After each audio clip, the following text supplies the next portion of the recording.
بسم اللہ الرحمن الرحیم۔ سٹیٹس آج کل کا سب سے بڑا فتنہ ہے، سب سے بڑا خدا۔ میں اس کو اللہ کا شریک کہتی ہوں۔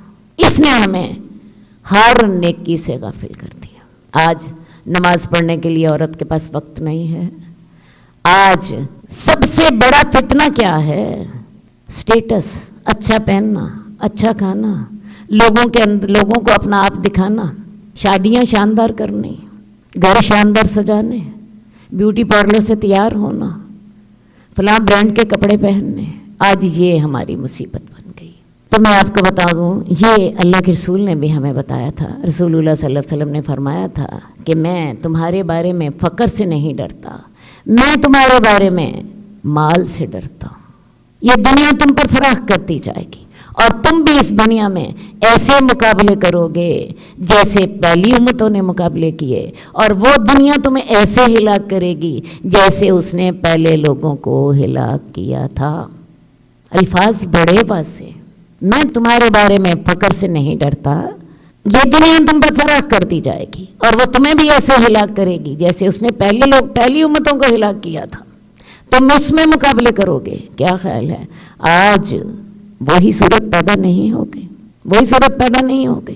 کسی کی نیکی ہے اس کے اپنے ساتھ، میرے سامنے اس کا معاملہ کیا ہے، اس نے کیا پہننا ہے، اس نے کیا ظاہر اپنے آپ کو کیا ہے، اس کا گھر کیسا ہے، اس کا معاشرے میں سٹیٹس کیسا ہے، اس کی گاڑی کیسی ہے۔ آج یہ سارا کچھ اہم ہو گیا۔ قرآن مجید نے بھی ہمیں اس سلسلے میں بتایا تھا، الہاکم التکاثر حتی زرتم المقابر، تمہیں غافل کر دیا کثرت میں مقابلہ کرنے نے۔ ہر کوئی اس مقابلے میں اول نمبر پہ آنا چاہتا ہے۔ میرا گھر فلاں کے گھر سے زیادہ شاندار کیوں نہیں، میرے کپڑے فلاں کے گھر سے زیادہ اچھے کیوں نہیں، میری شادی جو ہے وہ فلاں سے زیادہ بڑی کیوں نہیں، میرے بچوں کا جو سکول ہے وہ فلاں کے سکول سے زیادہ اچھا کیوں نہیں ہے۔ آج یہ بھی ایک بہت بڑا سٹیٹس ہے۔ میرا بچہ جی سکلز میں پڑھتا ہے، میرا بچہ بیکن ہاؤس میں پڑھتا ہے، میرا بچہ شویفات میں پڑھتا ہے، حالانکہ ان کے اندر سے ملے گا آپ کو کیا؟ میں آپ کو بتاؤں، یہ سکول صرف آپ کے سامنے ایک سمجھ لیجئے فارمیلٹیز آپ کو دیتے ہیں۔ اگر آپ کہیں نا تعلیم، تو تعلیم جو تھے وہ وہی ہوتی ہے جو گھر میں ماں بچے کو سکھا رہی ہے، جو ماں بچے کو دے رہی ہوتی ہے، جو بیسک تعلیم ہوتی۔ تو پہلی بات میں نے آپ سے یہی کہنی ہے کہ آج کل کے دور میں عورت کی جو ذمہ داری ہے اس میں خدا کے لیے اپنے بچوں کو لے کر بیٹھیں، اپنے بچوں کو ٹائم دیں، پارلر کی ذمہ داریاں، سوشل ایکٹیویٹیز کی ذمہ داریاں انہیں ختم کر دیں۔ آج عورت نے ہی بچے کو بتانا ہے کہ تمہارا اپنے خالق سے رشتہ کیا ہے، تمہیں خالق نے کیوں پیدا کیا تھا، تمہاری زندگی تھوڑی ہے، اس زندگی کو تم نے کیسے گزارنا ہے، تمہارا رول ماڈل کون ہے، تم نے کس کو اپنے سامنے رکھنا ہے، یہ ماں نے ہی بتانا ہے۔ اور ماں یہ صرف زبانی نہیں بتائے گی، اس کے لیے ماں کو خود بھی رول ماڈل بننا ہوگا، خود رول ماڈل بننا ہوگا۔ اگر ماں خود رول ماڈل نہیں بن سکتی تو میں آپ کو بتاؤں بچے کبھی بھی نہیں سیکھتے۔ اور یہ جو تربیت ہے، ایک بات سمجھ لیجئے، یہ جز وقتی کام نہیں ہے، یہ کل وقتی کام ہے، 24 گھنٹے کی ہے۔ اسی لیے اللہ تعالیٰ نے عورت کو معاشی ذمہ داریوں سے آزاد قرار دیا تھا کہ یہ 24 گھنٹے کا کام ہے، یہ پارٹ ٹائم جاب نہیں۔ اس کے علاوہ میں آپ کو بتاؤں، اپنے بچوں کو ایسا کریں، اپنے بچوں کو قرآن اور حدیث سے جوڑیں۔ قرآن انہیں بتائے گا کہ زندگی گزارنے کی ویلیوز کیا ہیں، حدیث انہیں بتائے گی کہ رسول اللہ صلی اللہ علیہ وسلم نے بچوں کی تربیت کیسے کیا کرتے تھے۔ حضرت فاطمہ آتی ہیں رسول اللہ صلی اللہ علیہ وسلم کے پاس، آ کر کہتی ہیں کہ یا رسول اللہ میرے ہاتھوں پہ گٹے پڑ گئے ہیں، گھر کا کام کر کر کے ہاتھ زخمی ہو گئے ہیں۔ آپ کو پتہ ہے کہ بچوں میں فرق بھی تھوڑا تھا حضرت فاطمہ کے، اور گھر میں کوئی ملازم نہیں ہے، جھاڑو بھی خود دے رہی ہیں، برتن بھی خود دھو رہی ہیں، کھانا بھی خود تیار کر رہی ہیں، اور ساری ذمہ داریاں ان کی اپنی ہیں۔ تو یا رسول اللہ آپ کے پاس کچھ غلام آئے ہیں، غلام مجھے دے دیجیے۔ تو رسول اللہ صلی اللہ علیہ وسلم نے پتہ جواب کیا دیا تھا، میں تمہیں اس سے بہتر بتا دیتا ہوں، بہتر کیا تھا؟ رات کو سوتے وقت سبحان اللہ 33 دفعہ کہہ لیا کرو، الحمدللہ 33 دفعہ کہہ لیا کرو، اور اللہ اکبر یہ 34 دفعہ کہہ لیا کرو، یہ تمہارے لیے غلام سے بہتر ہوگا۔ مراد کیا تھی؟ یہ پڑھ لیا کرو، اس سے تمہیں تھکاوٹ نہیں ہوگی، اس سے تمہیں سکون رہے گا۔ سمجھ آئی؟ تو یہ تربیت کی ہے رسول اللہ صلی اللہ علیہ وسلم نے اپنی بیٹی کی، جو انہیں سب سے زیادہ محبوب ہے۔ اپنے بچوں کو صبر سکھائیں، اپنے بچوں کو قناعت سکھائیں، اپنے بچوں کو تحمل سکھائیں۔ کیسے؟ وہی بات جو میں نے آپ سے پہلے کہی ہے، سب سے پہلے اپنا نمونہ پیش کریں، خود بچوں کے ساتھ تحمل سے پیش آئیے۔ اگر آپ اپنے شوہر کے ساتھ لڑ رہی ہیں گھر میں اور اس سے مطالبے کرتے کرتے آپ تھکتی نہیں ہیں، تو آپ بچوں کو کیسے قناعت سکھا سکتی ہیں؟ آپ بچوں کو کیسے تحمل سکھا سکتی ہیں؟ آپ بچوں کو کیسے صبر سکھا سکتی ہیں اگر آپ نے خود نہیں صبر کیا؟ بات سمجھنے کی ہے نا۔ بچہ جو ہوتا ہے اس کے لیے ساری اسی دنیا والدین ہوتے ہیں، ماں باپ ہوتے ہیں، جو ماں باپ کو دیکھتا ہے وہ اختیار کر لیتا ہے۔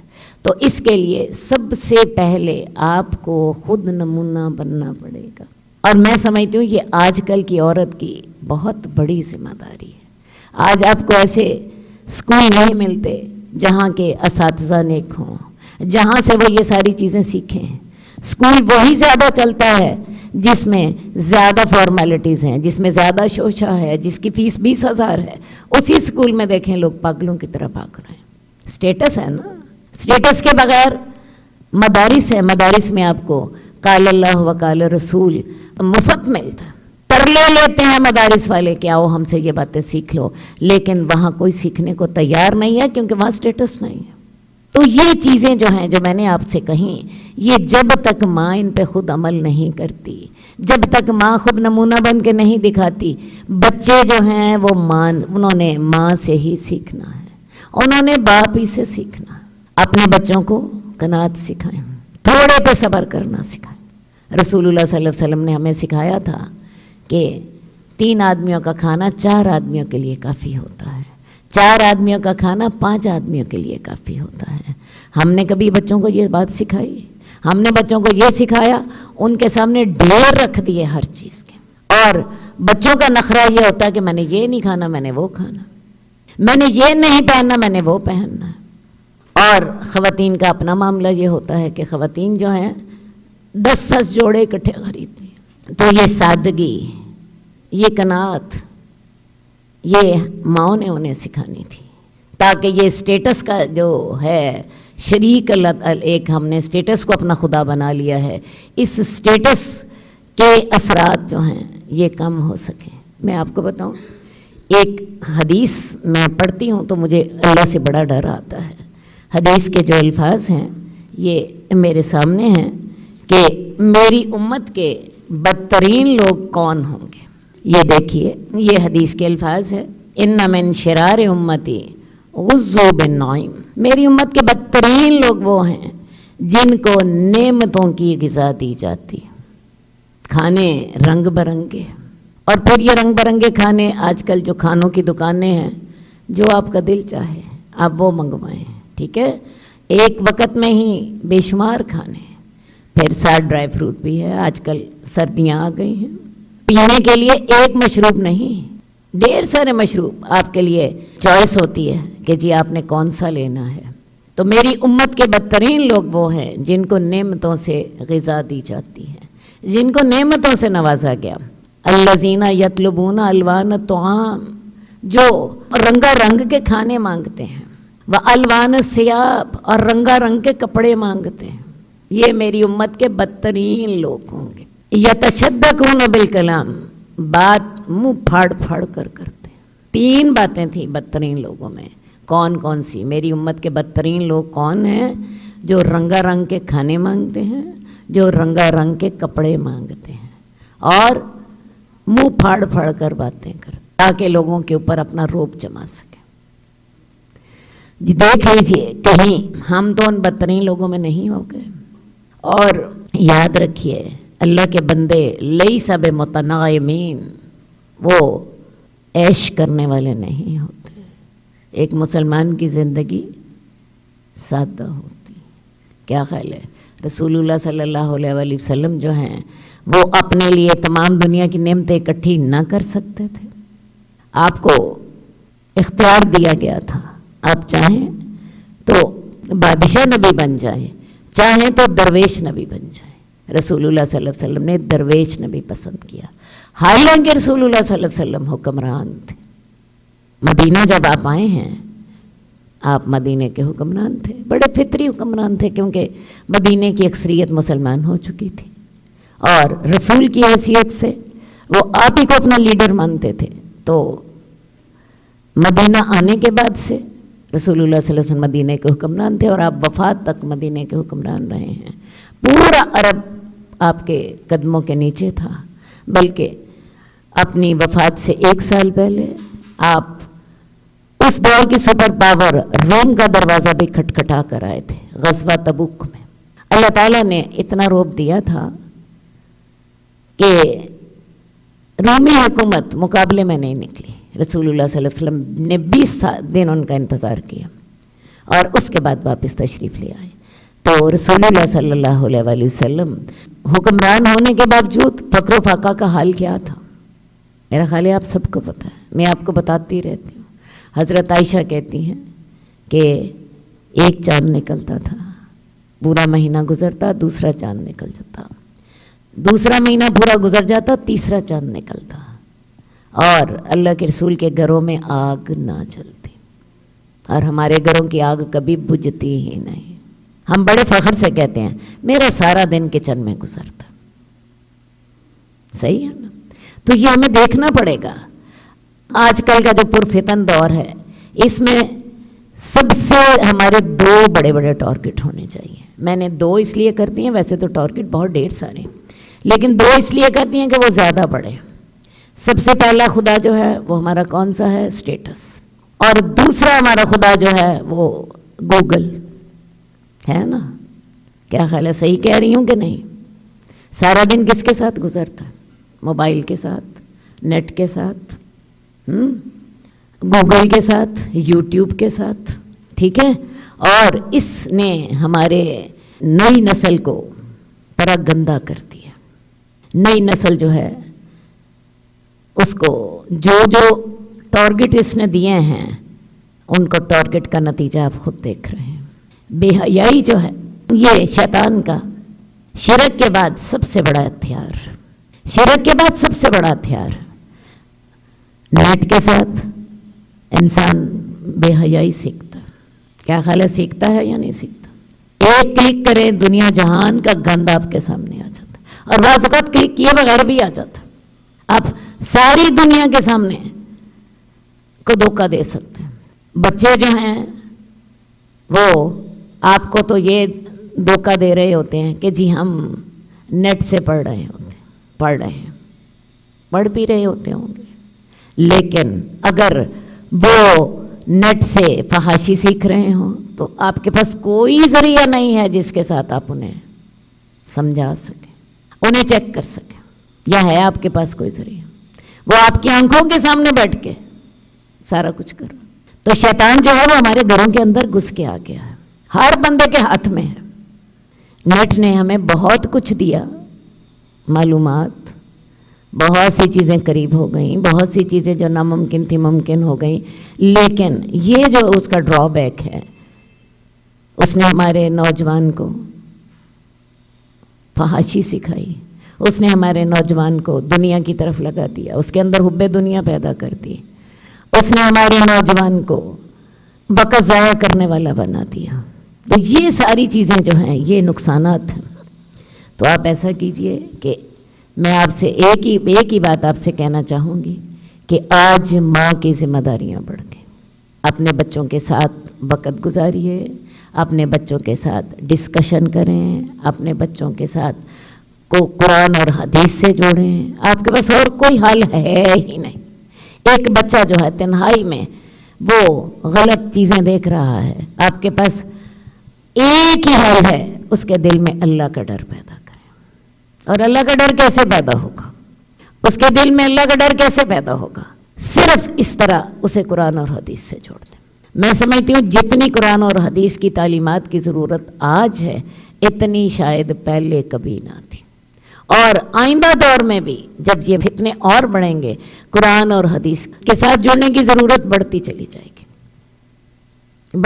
جائے گی، قرآن اور حدیث سے جوڑیے، انہیں خاص طور پہ سیرت پڑھائیے، انہیں بتائیے اللہ کے رسول کی زندگی کیسی تھی، ان کے دن کیسے گزرتے تھے، راتیں کیسے گزرتی تھی، وہ کیا کھاتے تھے، وہ کیا پیتے تھے، ان کے اوقات جو تھے وہ کس طرح آپ نے تقسیم کیے ہوئے تھے۔ یہ آج کل کے طالب علم کو اس کی بڑی سخت ضرورت ہے۔ رسول اللہ صلی اللہ علیہ وسلم کی محبت ان کے دلوں میں آپ نے ہی ڈالنی ہے، قرآن کے ساتھ انہیں آپ نے ہی جوڑنا ہے، اور یہ جوڑنا صرف زبان سے نہیں ہوگا، اس کے لیے آپ کو وقت بھی نکالنا ہوگا۔ جیسے بچوں کو آپ اسکول بھیجتی ہیں، 16 سال 20 سال ان کی تعلیم کے لیے کافی نہیں ہوتے، کیونکہ آج کل کے بچے اسپیشلائزیشن بھی کرنا چاہتے ہیں، بعض اوقات 25 سال 30 سال لگ جاتے ہیں۔ اتنا ہی وقت آپ کو انہیں آخرت سے جوڑنے کے لیے بھی چاہیے۔ دیکھیں، دنیا کی زندگی آپ کی زیادہ سے زیادہ 80 سال ہوگی، اس کے لیے 25 سال آپ نے تیاری کر لی۔ آخرت کی زندگی تو لامتنہ ہی ہے، آخرت کی زندگی تو لامتنہ ہی ہے۔ کیا خیال ہے، اس کے لیے 25 سال سے زیادہ تعلیم کی ضرورت ہے کہ کم؟ سوچیں بھئی، دنیا کی زندگی آپ کی بہت کوئی خوش قسمت ہوتا ہے تو 100 سال مل جاتے ہیں، لیکن وہ بھی ارذل عمر ہوتی ہے، تو 1/3 زندگی آپ کی لگ جاتی ہے اس دنیا کی تیاری میں، تو آخرت کی زندگی تو ابدالآباد تک کے لیے پتہ نہیں ہزاروں سال ہیں، پتہ نہیں لاکھوں سال ہیں، کہ پتہ نہیں کروڑوں سال، ٹھیک ہے؟ تو اس کے لیے کیا خیال ہے، تیاری کے بغیر ہی اس سفر پر چل دیں گے؟ اس کے لیے کوئی تیاری نہیں چاہیے، جبکہ حالات اتنے مشکل ہو گئے ہیں جیسے آج کل کے دور میں۔ تو یہ صرف زبان کافی نہیں ہوگی۔ بہت سی مائیں ہیں وہ کہتی ہیں میرا بچہ نماز بھی پڑھتا تھا، میرا بچہ جو تھا وہ مسجد بھی جاتا تھا، لیکن جب سے وہ کالج گیا ہے اب وہ میری بات ہی نہیں سنتا، نہ نماز پڑھتا ہے، جمعہ بھی نہیں پڑھتا۔ یہ فرق کیوں آیا؟ یہ فرق اسی لیے آیا کہ ماں کی باتوں نے اثر ختم کر دیا۔ ماں کی باتوں کا کے اثر کے ساتھ ساتھ آپ اس کو سالڈ نالج دیں، اور یہ نالج کہاں سے آئے گی؟ قرآن اور حدیث کے ساتھ آئے گی۔ اس کو ٹھوس دین کا علم دیں، اور یہ آج کل کی سب سے بڑی ضرورت ہے۔ انہیں ٹھوس تعلیم دیں، اور ٹھوس تعلیم دے کر اللہ اور اس کے رسول کے ساتھ جوڑ دیں، تو تب جا کے تو آپ اس دور فتن کا مقابلہ کر سکتی ہیں۔ اور یہ آپ نے ان کو جو تعلیم دینی ہے، یہ جو آج کل ہماری ہفتے میں 2 دن کلاس چلتی ہے، یہ کافی نہیں ہوگی۔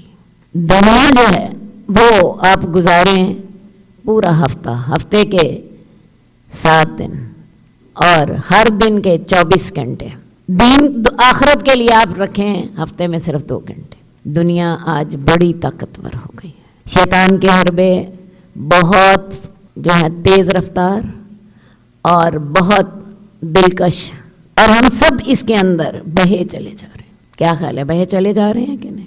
اس کو بریک کہاں سے لگے گی؟ کیسے بریک لگے گی؟ کوئی ہے طریقہ آپ کے پاس؟ اور بھی کوئی طریقہ نہیں۔ تو اس لیے میرا آپ سے ایک ہی بات کہنا ہے کہ اپنی اولادوں کو ٹھوس دین کی تعلیم دیجیے، اس کے لیے حالات آپ کو خود بنانے ہیں۔ کسی جگہ پہ اسکول کالج میں یہ نصاب کا حصہ نہیں ہے، اگر ہے بھی تو اتنے برے انداز سے کہ نہ ہوتا تو بہتر تھا۔ ہم نے کالجز میں اسلامیات پڑھی ہے، اسلامیات کا جو سبجیکٹ ہوتا ہے اس میں کوئی محنت نہیں کرتا، اور اس کے پڑھانے والے اس اساتذہ بھی جو ہوتے ہیں وہ بھی اس کو سیریس نہیں لے رہے ہوتے۔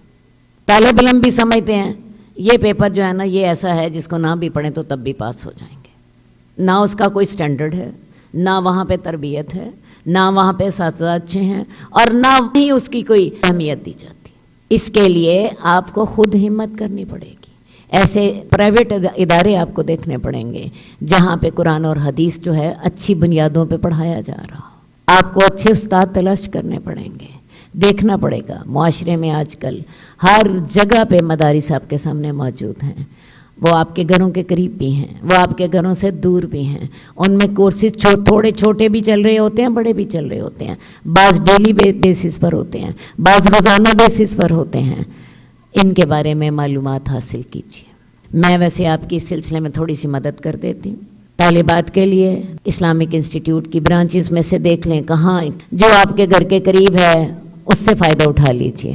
سمر کیمپ ہیں، ہفتے میں 2 دن کی کلاسز ہیں، ہفتے میں 5 دن کی کلاسز ہیں، اور میل کے لیے بھی ہم نے بہت سی کلاسز شروع کی ہوئی ہیں۔ ہمارے کچھ تو مدارس ہیں جن میں ہاسٹل بھی ہے اور ساتھ ہی ان کے 4 سال کے کورسز ہیں۔ آپ جس ادارے میں اس وقت بیٹھی ہوئی ہیں، آپ کو پتہ ہے یہ بھی ایسے ہی ہاسٹل کا ایک حصہ ہے، ٹھیک ہے؟ تو یہاں پہ ہمارے طلباء کے پاس 2 سال کا ایک کورس ہوتا ہے، اس کو ہم فاؤنڈیشن کورس کہتے ہیں۔ میٹرک کے بعد بچے یہاں پہ 2 سال کے لیے آتے ہیں، رہائش بھی میسر ہے اور روزانہ آنے جانے والے لوگ بھی ہوتے ہیں۔ تو 2 سال کا ہم انہیں کورس کرا دیتے ہیں، اس کو ہم فاؤنڈیشن کورس کہتے ہیں۔ اس کے ساتھ ایک بیس آپ کی بن جاتی ہے۔ جو اس سے زیادہ اچھی تیاری کرنا چاہیں ان کے لیے مزید 4 سال کا اور کورس ہے، اس کے لیے بھی ہاسٹل میسر ہے۔ اس کے علاوہ میں آپ کو بتاؤں ایک اور نیا کورس ہم نے شروع کیا ہے جس کا نام ہے درس نظامی کورس۔ وہ ہم نے ایسے لوگوں کے لیے شروع کیا ہے جو کہ جاب کرنے والے ہیں یا اسٹوڈنٹس ہیں، جو اپنی اسٹڈی سے اتنا وقت نہیں نکال پاتے۔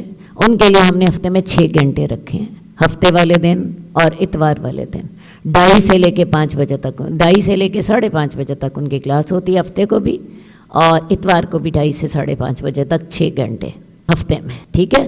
ان کے سلیبس کو ہم نے 4 ماڈیولز میں تقسیم کیا ہے۔ ایک سمیسٹر جو ہے اس میں 4 مہینوں کا ہے، اور یہ 4 سمیسٹر ہوں گے، کل 16 مہینے۔ اس سے آپ فائدہ اٹھا سکتے ہیں اگر آپ چاہیں تو۔ یہ مسجد نور کالج روڈ پہ ہے، وہاں پہ ہو رہا ہے۔ اس میں بھی ہاسٹل کی سہولت میسر ہے، ٹھیک ہے؟ اور اس کے علاوہ ہم ایک اور کورس شروع کر رہے ہیں کچھ تھوڑی دیر تک، جس میں جو کہ 4 سال کا ہوگا۔ یہ ایسے لوگوں کے لیے ہوگا جو کہ روزانہ کی بیس پر آنا چاہتے ہیں۔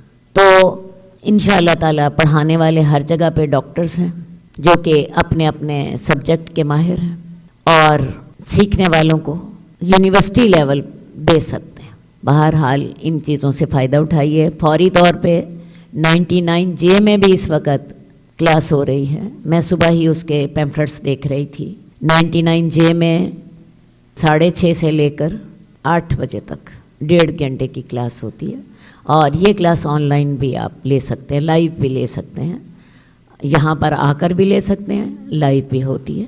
یہ کلاس ہفتے میں 4 دن ہوتی ہے 99 جے میں۔ ڈاکٹر انس مدنی جو ہیں اس کلاس کو لے رہے ہوتے ہیں۔ تو بہرحال اپنی بچیوں کو بھی سنبھالیں، اپنے بچوں کو سنبھالیں، چھوٹے بچوں کو سنبھالیں، اور خاص طور پر مائیں جو ہے نا، میں سمجھتی ہوں ان کا کام سب سے زیادہ ضروری ہے۔ مائیں جب تک یہ ساری باتوں کو نہیں سمجھیں گی، ان ساری باتوں میں ان کا ویژن کلیئر نہیں ہوگا، ہم نے یہ کام کیسے کرنا ہے، اس کے لیے ہمیں کون کون سی ٹولز استعمال کرنے ہیں اور کن لائنز پہ ہمیں کام کرنا ہے، میں آپ کو بتاؤں تب تک آپ کے راستے آسان نہیں ہوں گے۔ اللہ تعالی ہم سب کی مدد کرے، اور سب سے پہلے اپنے اندر یہ جذبہ پیدا کیجئے کہ ہم نے نئے دور کا مقابلہ کرنا ہے، ہم نے ہاتھ پاؤں نہیں چھوڑنے، کیونکہ یہ ہماری اولاد ہے۔ اور جب آگ لگی ہو نا، تو ایک ماں کبھی یہ نہیں دیکھتی کہ میں خود جل جاؤں گی۔ ماں کیا کرتی ہے، وہ دیکھتی ہے میرے گھر کے اندر آگ لگی ہے اور میرے بچے اس میں جل رہے ہیں، وہ اندھا دھند اس کو بجھانے کے لیے چل پڑتی ہے، یا کم از کم وہ اتنا کرتی ہے، جاتی ہے اور اپنے بچوں کو جا کے کھینچ کے باہر نکالتی۔ یہ کبھی ہو سکتا ہے کہ آپ کو پتا ہو میرے بچوں کو آگ لگ رہی ہے اور اندر میرے بچے پڑے ہیں تو آپ وہاں کھڑی دیکھتی رہیں؟ نہیں، ایسا نہیں ہوتا۔ تو میں نے ماؤں کو ہی کہنا ہے، یہ کام ماؤں نے ہی کرنا ہے۔ باپ اس میں اپنا حصہ ڈالیں گے، وہ اپنے حساب سے ڈالیں گے، ان کی ذمہ داری اپنی ہے، آپ کی ذمہ داری اپنی ہے۔ اللہ تعالی ہمیں یہ باتیں سمجھنے کی توفیق دے اور پھر عمل کی توفیق دے۔ وآخر دعوانا ان الحمد للہ رب العالمین۔ جئنا إلى الدنيا كي ندعو إلى الله لننشر الخير في الكون الذي حارى ونرسل العطر من روض الهدى الزاهي ويشرق السلم أنوارا وأنوارا جئنا إلى الدنيا كي ندعو